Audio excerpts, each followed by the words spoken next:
O tema de hoje é Deus não desampara. Só para a gente fazer uma pequena referência, que é um chamado importante.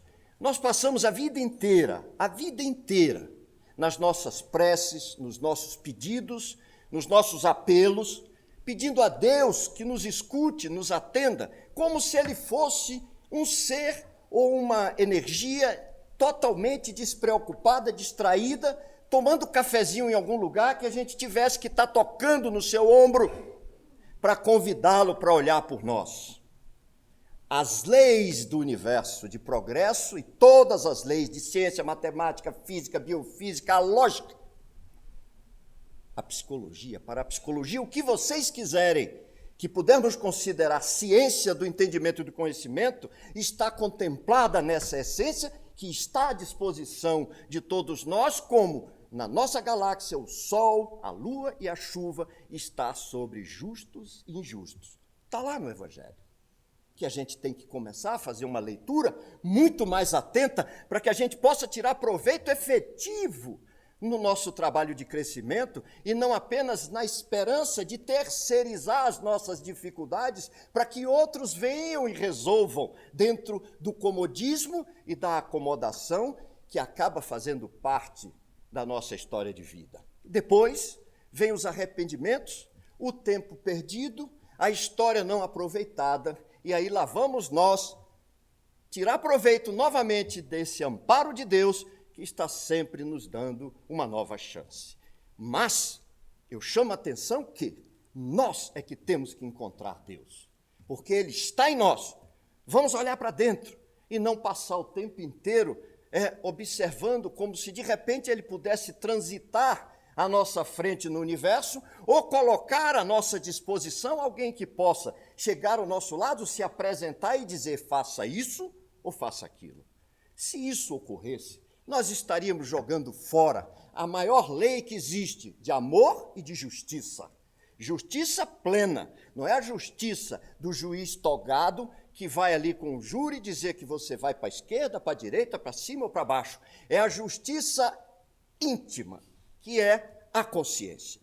E eu começo por aí, chamando todos nós à consciência, que esse é o instrumento maior de observação que nós temos que fazer, porque ele, que é a luz que acende, mais forte ou menos forte, nos chamando a atenção para os nossos compromissos a realizar e a nossa história para reorganizar a cada dia, a cada instante, sem ter vergonha do ontem. E a gente, às vezes, observa tanto como prejudica o nosso crescimento quando nós passamos perdendo tempo olhando e nos envergonhando do ontem. Este Criador, que nos dá todas as chances, não quer saber o que fizemos, quer saber o que estamos dispostos a fazer, a realizar e, efetivamente, concretizar nas nossas ações. Esse é o Deus Consolador, esse é o Deus à nossa disposição e esse é o Deus que está em todos nós, independente dos ismos da vida, que a gente até rotula e cria guetos para poder assumir poderes dentro da história, inclusive da passagem do mestre, que não escreveu nada porque tinha medo que a gente estorcesse, preferiu que, não escrevendo, deixe que a gente fale o que quiser. Ainda bem que se fala muita coisa boa, mas ele deixa a oportunidade para cada um de nós realizar o nosso trabalho de crescimento. E não os ismos que estão aí, espiritismo, budismo, xamanismo, protestantismo, esses ismos, eles perdem o sentido quando nós começamos a entender a lei de amor e de progresso. Evidentemente que nós temos as codificações, que são importantíssimas para dar a gente um horizonte de estudo, de pesquisa, mas a vida é nossa. A transformação é pessoal, é individual, ela é cooperada, mas ela é de cada um isoladamente. Nós podemos participar, ajudar, mas não fazer, porque estaríamos jogando de novo a lei de justiça fora. Eu viajava recentemente, uns 2 meses, com a minha esposa, para Portugal. Eu gosto muito de Portugal. Talvez ali tenha aquelas coisas que a gente sabe dos processos reencarnatórios, ali tenha alguma coisa que me chama a atenção, muito provavelmente de alguma chance de vida que ali andei. E uma cidade em especial, eu tenho e tinha muito interesse em conhecer, que é a cidade de Tomar, muito próximo até de Lisboa, como tudo ali é próximo. Quem conhece Tomar sabe o que eu vou falar. Olha a rima. Tomar é uma cidade dos templários. Ali esteve estabelecida uma grande congregação dos templários. E tem um castelo muito lindo, uma arquitetura exuberante, um jardim no entorno impecável. E eu fui a Tomar e me instalei no hotel chamado Os Templários. Acompanhem bem as coisas como elas acontecem. E eu fiquei parado olhando para esse hotel, Os Templários, e a cabeça parecia girar em torno de alguma história. Nos instalamos e saí para conhecer a cidade. Aquilo, para mim, era extremamente familiar, naturalmente, com as coisas que hoje nós temos à disposição em termos de tecnologia. Mas a arquitetura familiar, os espaços. Parei numa praça e fiquei quieto. E Cláudia virou para mim, a minha esposa, e disse, o que é? Eu falei, nada. Vamos olhar isso aqui com muito cuidado. E aí, dali, almoçamos, eu saí e fomos andando. Andando, cheguei e encontrei um portal muito grande, bonito. Nesse portal tinha um jardim mas muito interessante, que ele se projetava assim que eu perdia de vista. E eu entrei, era um parque. Um parque, e ao lado direito, exuberante, na parte de cima, estava lá o castelo da congregação. Estava lá em cima. E então eu fui andando com ela e tinha um cidadão abaixado, com uma linha de nylon, fazendo uma medida para podar uma parte daquele jardim. E ele vinha com uma tesoura, calmamente. E eu fui andando, me aproximando dele assim, e falei, boa tarde. Ele, com aquele sotaque português, que eu até sei fazer, mas não vou fazer aqui, me respondeu, e aí levantou e disse, pois não. Aí eu disse, amigo, parabéns. Que trabalho impecável que você está fazendo. Bom, na hora que eu falei isso, ele se levantou. Talvez ninguém tivesse dado nunca atenção a ele, ele se levantou e eu disse, perfeito. Você não está usando nenhuma máquina, você está dando o seu desenho nesse jardim. Aí ele levantou e resolveu me contar a história toda. Primeiro agradeceu, botou a tesoura sobre essa parte do jardim e me contou, disse, olha, isso aqui era um local de alimento que os templários, as pessoas que serviam os lordes que estavam nesse castelo, usavam isso aqui para a agricultura, frutas, etc. Mas há uns 150 anos atrás, acabou isso, perdeu a função, eles não estão mais aí, não estavam, e sofreram os processos naturais de mutação, de mudança, pelos confrontos, conflitos e etc., as quebras de poder, as mudanças, né, de poder que existe ao longo da sociedade, que são as nossas alternâncias. E aí nós temos esse jardim, e eu sou uma das pessoas que cuido dele. Aí eu disse, olha, fantástico. E continuei andando. Ele voltou para o trabalho e eu fui andando. Aí vi uma placa, trilha da cadeira do rei. Aí eu falei para a Cláudia, vamos atrás? Ela falou, vamos. Saímos andando. E andando, estava frio, mas andando, chegou uma hora que ela falou, Léo, onde é que está essa cadeira do rei? Eu falei, eu não sei, mas deve estar em algum lugar. Aí depois que nós andamos muito, tinha uma placa.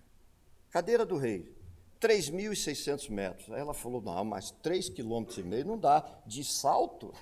Aí eu falei, tá bom, então vamos voltar. Voltamos, amanhã a gente retorna aqui. Voltamos depois para o hotel, jantei. Quando foi à noite, aí começa a história interessante. Um quarto muito confortável. Aqueles quartos mais antigos, né, muito confortável. E eu percebi que ao lado da minha cabeceira tinha uma caneta até menor, pequena, e um bloco de papel, que hoje você não acha muito isso nos hotéis quase. Às vezes dentro de uma gaveta, mas esse estava do lado que eu me instalei, ali. Tudo bem. Aí eu olhei para aquilo ali, me chamou a atenção. Não falei nada.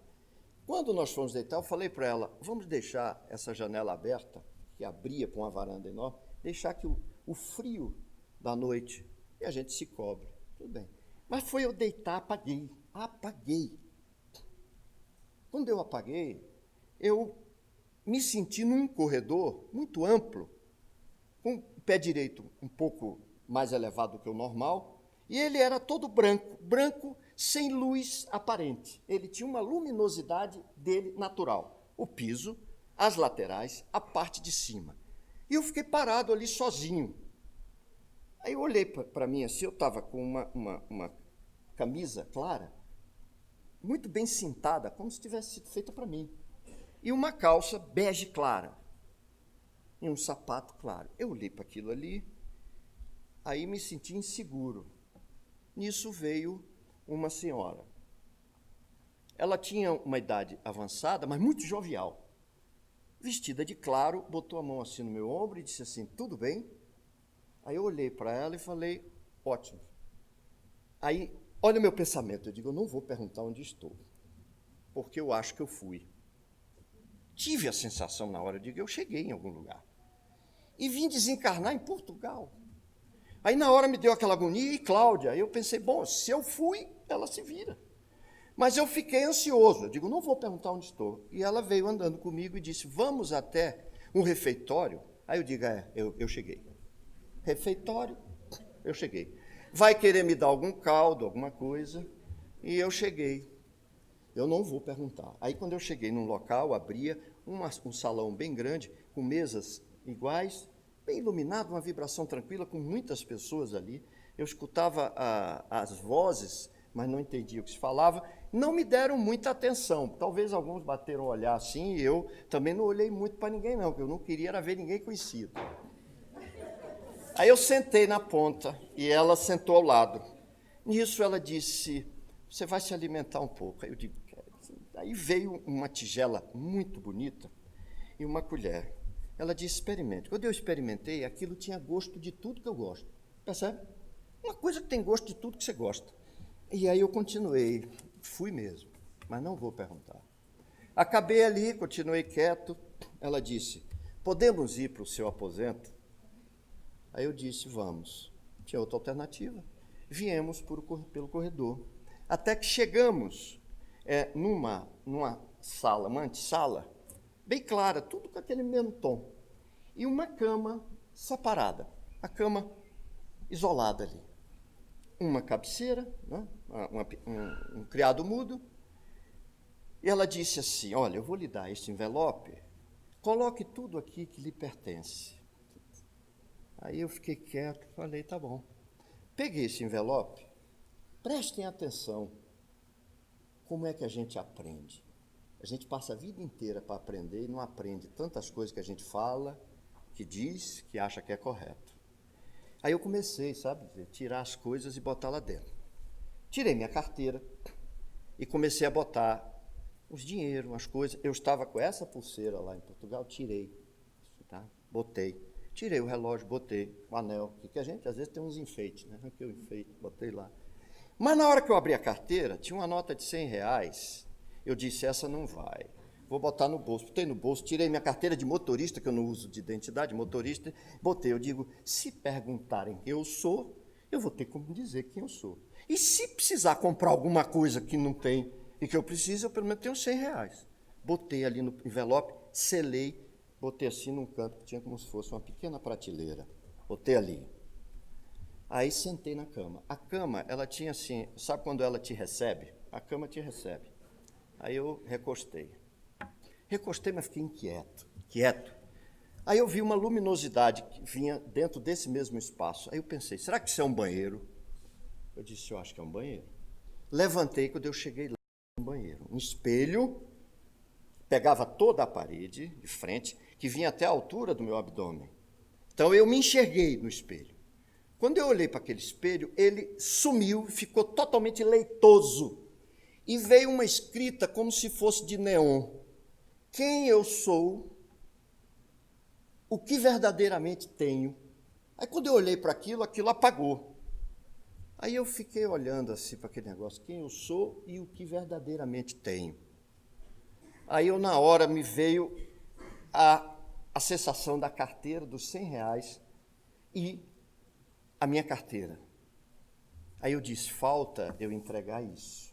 Eu peguei, tirei, botei sobre a bancada do banheiro.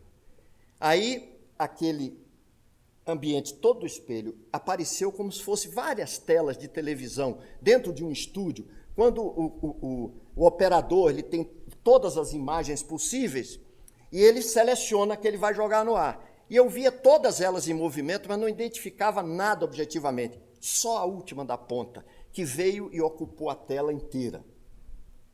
Na hora que ocupou a tela inteira, aí começou a escrever de novo para mim. Nós sabemos quem você é. Não precisa documento. Este nome você tem, muitos você já teve e terá outros tantos pela frente. Não lhe pertence. O que você é, nós sabemos. Quem você é, nós sabemos. E o que você tem é o quê? O que você faz. O que você tem não está ao alcance das suas mãos. Está num local que você não consegue tirar para lugar nenhum, que está no seu coração. Isso você tem. E aí, essa descrita passou a encher o meu campo mental com essa voz severa, que dizia para mim, faça sempre o que você puder fazer, para você ter o verdadeiro tesouro, que você não vai precisar botar em envelope nenhum, porque ele é seu, é sua conquista. E ter é vaidade. Jogue fora essa vaidade. Porque na hora que você tiver que realmente retornar, tudo fica. Você será puxado, impulsionado ou não, por aquilo que você fez, está fazendo e vai ter oportunidade de fazer.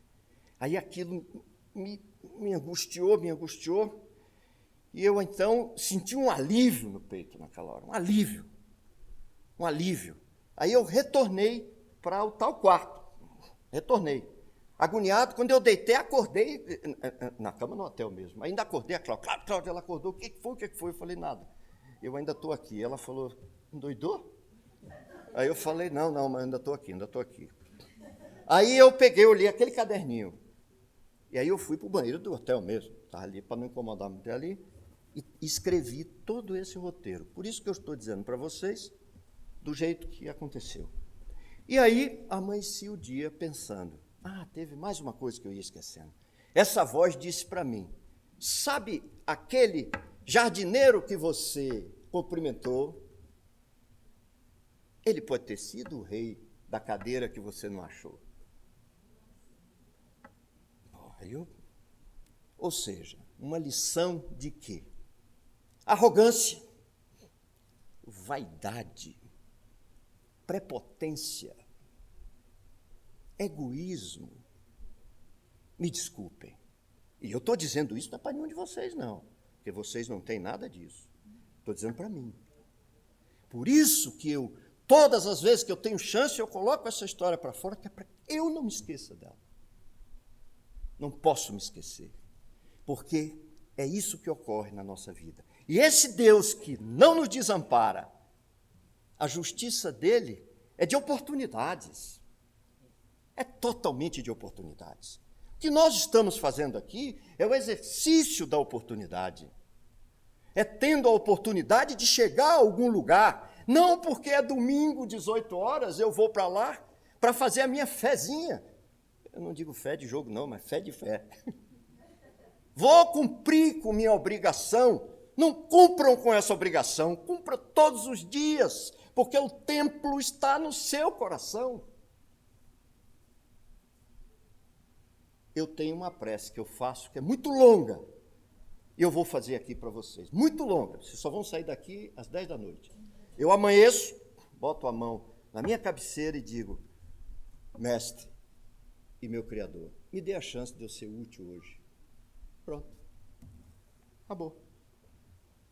As ladainhas não adiantam, porque se adiantasse, e as pessoas vão economizando a sua fé quando às vezes pegam um terço, que é normal, isso é cultural, todos nós sabemos o que é, reza uma Ave Maria e diz, vale 10. Vai economizar tempo, né? Ainda quer enganar a quem? Então nós somos, me desculpem, eternos enganadores de nós mesmos. E esta doutrina que nós abraçamos, a oportunidade, propriedade de Kardec, que não inventou nada, apenas codificou as informações que todos, ao longo do processo da existência do planeta, quando despertamos do instinto para a consciência para a inteligência e o livre-arbítrio, nós já sabíamos do ir e vir. Preferimos nos enganar o tempo inteiro e ficar preso nas ondas da consciência em regiões difíceis, esperando o Deus generoso para nos dar nova chance, tantas quantas necessário, até que a gente resolva o problema dessa morada do Pai, que nós chamamos de orbe terrestre. E que cada um de nós, tem um tijolo na mão. Tem um tijolo. Todos os tijolos iguais. Não tem ninguém com tijolo maior do que o outro.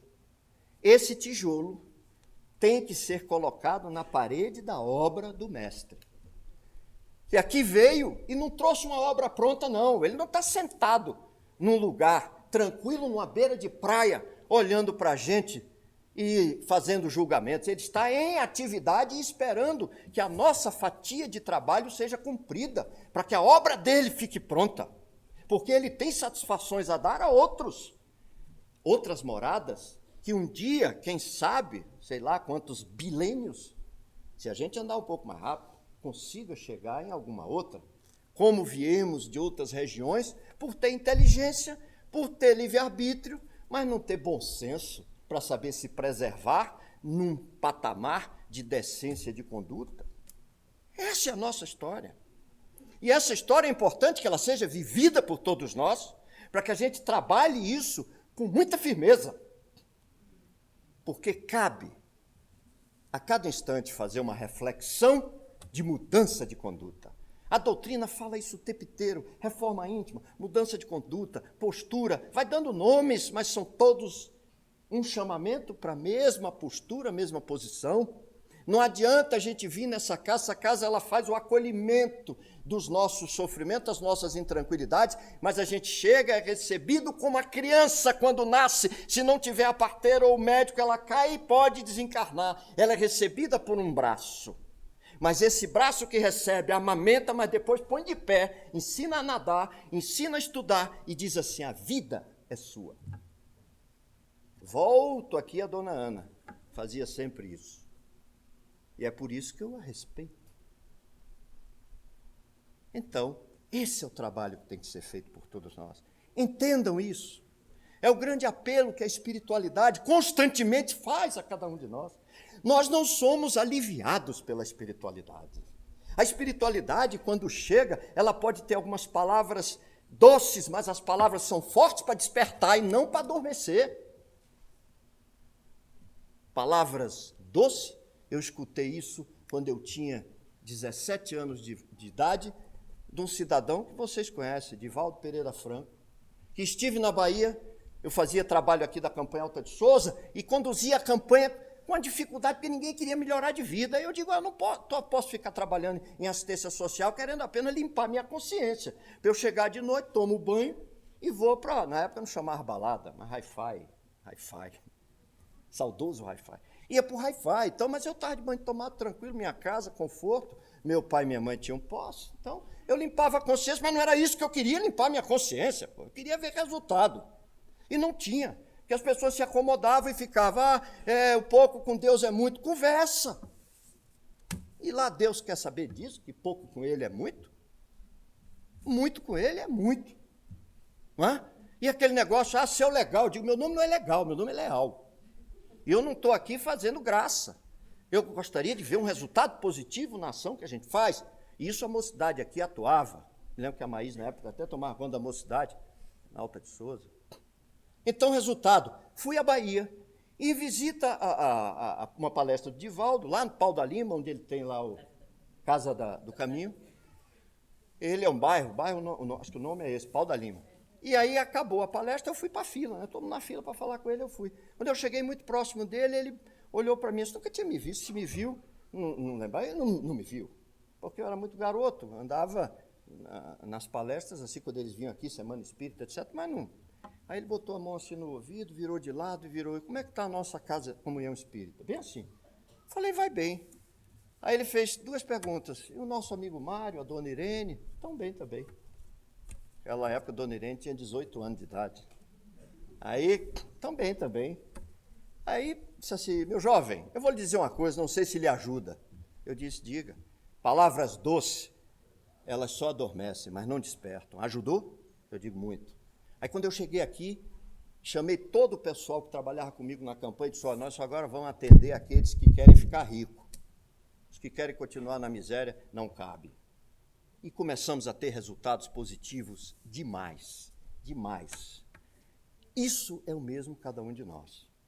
Estamos aqui, mas o que é que o nosso obreiro maior, o arquiteto que espera, que a gente bote o tijolo, está esperando quando a gente sair daqui, é que a gente pegue uma pá, né, e comece lá.